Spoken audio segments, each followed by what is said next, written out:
Hey, this is Mike from the Run Testers. This is the brand new Suunto Race 2, the update to Suunto's first premium AMOLED multi-sports watch. Now in this video, we're going to take you through what's new from the first race, how Suunto is hoping to compete and better what else is out there in that kind of premium running watch category, get into some early running thoughts, and then let you know what we're thinking of the Suunto Race 2 so far.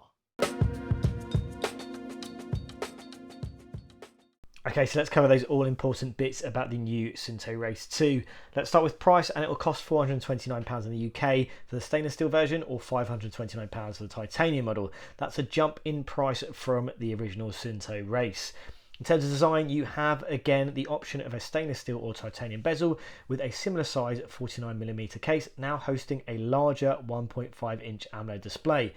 That case is slimmer now and still connects to a 22mm removable silicone strap. In terms of running features, it has the same running modes as the first race. There's dual band GPS, the same full colour maps, and now the promise of significantly improved heart rate tracking. Battery life in general is where you'll see improvements also, with 2 days extra in smartwatch mode and added hours when using it in its best GPS accuracy mode. Suunto has also introduced a new charging setup to help make the charging cradle sit more securely when you need to power up again. So I've had the Suunto Race 2 for a few days now. I managed to get a few runs in, including my race on Sunday. And in terms of design, I've got the stainless steel version. There is a titanium option as well, which will be lighter, but also more expensive, like it is on other Suunto watches that offer that kind of design option. I think in general, it's been fine. It definitely is a watch that you don't forget about. Definitely has a little bit more heft compared to some other watches, but I haven't had an issue with it, and I've been able to kind of take it to bed and track sleep without an issue. It's got the same case size as the race, but the screen has grown, and that's definitely something I've noticed. The screen does feel noticeably bigger here on the Race 2. It is the same resolution as at the Suunto Race, but definitely just fills that case a lot more, and I kind of like it. If you like the idea of a big screen, then that's definitely what you get. What I've noticed so far on the Race 2 in terms of those kind of big design changes. And it's a nicely responsive kind of touch screen as well.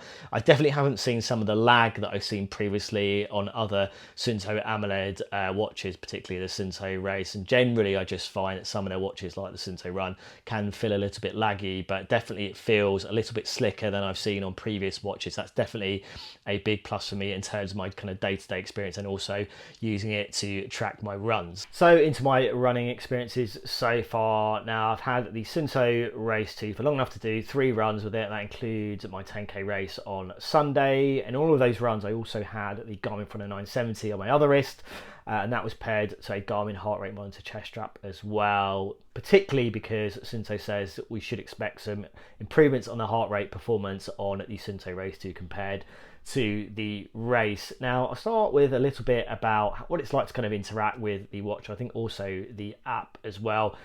I do think it's one of the areas I've been a little bit critical of with Suunto, where I just think, and you know, to an extent, I think you could level this at other brands as well, but I think maybe Suunto maybe still has a little bit of catching up to do in general, just in terms of navigation, the kind of intuitiveness of the software, maybe kind of overwhelming with information. Maybe just making it easier to find that information. I think that really matters to you. I think particularly from a running perspective, I think it can feel a little bit busy. But again, as I said, it can, you know, be leveled at Garmin to an extent. I think definitely Polar, and I think Coros is a little bit more simplified in terms of that experience. So I think, you know, things to work out there. Yeah, I don't absolutely love aspects of that kind of interface on the watch, but I do think that it is getting a little bit better. In terms of that core tracking experience, pretty good. Definitely feels very close to what I experienced with previous Suunto watches. I think from a GPS point of view, you've got that dual band GPS there.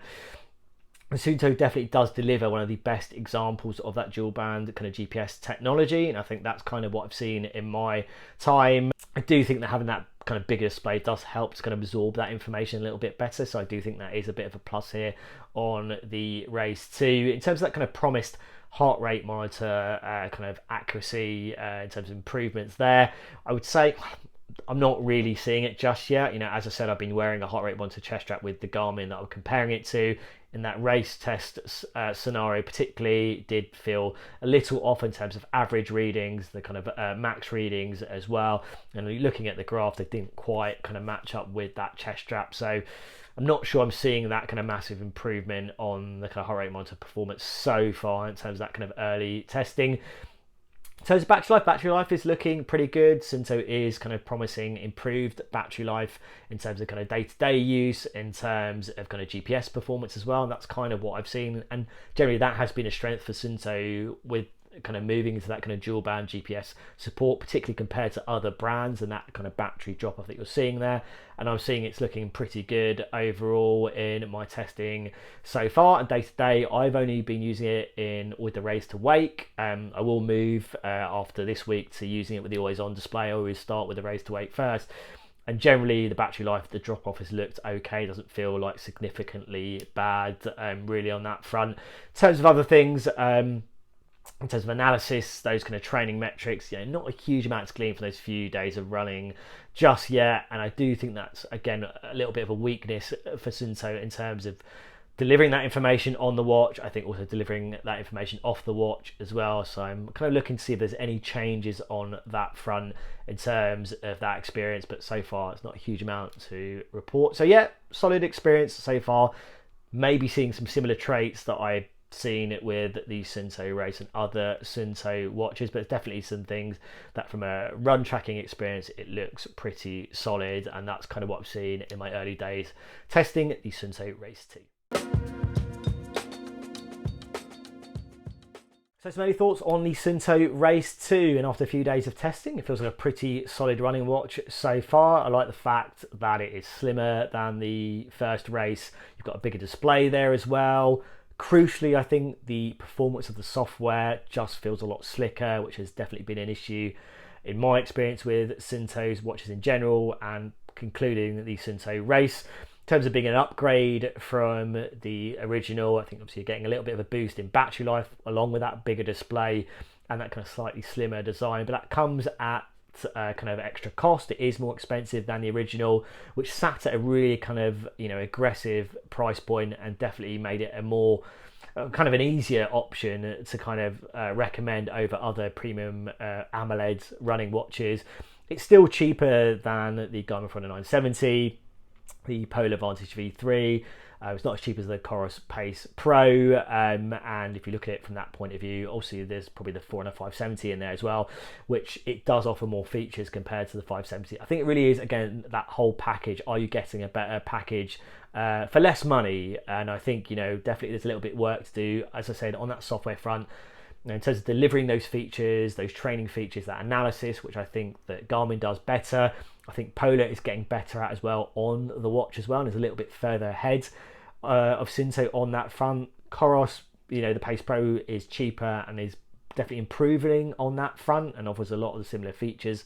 Maybe not a strong battery life, but again, it's very good compared to the Suunto Race and the Race line in general. So yeah, absolutely, it's been solid. Has it been as a whole package? Does it feel like it's going to better those other premium running watches and be a watch that I think is going to give you a similar or kind of match the experience on those other watches? I mean, not sure just yet, but I think there's definitely, elements here that I think are going to make it a good running watch for a lot of people, and it's going to be cheaper at that kind of premium kind of category kind of end of the watch market. So absolutely, definitely kind of looking forward to spending more time with the Suunto Race 2 and, seeing whether it is worth massively upgrading from the Suunto Race and whether it is a better match for those other premium multisports and running watches.